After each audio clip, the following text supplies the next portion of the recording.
족욕이 당뇨에 좋다던데 그거 진짜예요? 이 질문 정말 많이 받습니다. 근데 솔직히 말하면 족욕 하나로 혈당이 뚝 떨어진다? 그건 과장된 표현이에요. 족욕은 기적의 치료법이 아니라 몸을 따뜻하게 하고 마음을 편안하게 해주는 작은 습관이거든요. 그런데 이 작은 습관이 생각보다 꽤 큰 변화를 만들 수 있다는 거 알고 계셨나요? 당뇨가 있으신 분들 중에는 발저림이나 부종, 수면 문제로 고생하는 분들이 많으신데요. 따뜻한 족욕은 혈액순환을 도와주고 일부 연구에선 혈당 안정에도 도움이 된다고 해요. 특히 스트레스로 혈당이 확 올라가는 분들에게는 하루에 10분 족욕 루틴이 정말 효과적일 수 있습니다.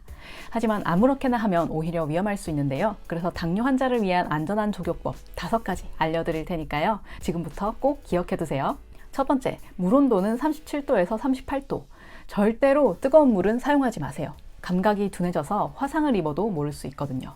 온도를 확인할 때는 꼭 온도계를 사용하시고요. 손으로만 체크하지는 마세요. 두 번째, 시간은 10분에서 15분 정도만 해주세요. 너무 오래 하면 피부가 불어서 약해지고 상처 위험이 커질 수 있거든요. 세 번째, 족욕 전후에는 발 상태를 꼭 확인해주세요. 상처나 물집, 갈라짐이 있으면 족욕은 잠시 멈추시고 주치 선생님께 먼저 상담을 해주시길 바랍니다. 네 번째, 세정제는 피하고 미지근한 물만 사용해주세요.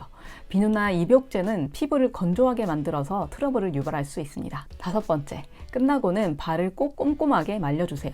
특히 발가락 사이사이를 꼼꼼하게 닦아주고 말려주셔야 되는데요. 이때는 보습제를 살짝 바르셔도 좋습니다. 단 발가락 사이에는 바르지 마세요. 습기가 차면 더 안 좋을 수 있거든요. 족욕은 몸을 따뜻하게 해주지만 진짜 따뜻해지는 건 내가 나를 챙긴다 라는 그 마음일 것 같아요. 하루 중에 딱 10분만 나를 위한 시간을 선물해 보시는 건 어떨까요? 영상 아래 제품 버튼을 누르시면 족욕할 때 도움되는 제품 정보들 확인할 수 있으니까 참고해 주시고요. 오늘부터 작지만 따뜻한 습관 하나 함께 시작해 보시면 좋을 것 같습니다.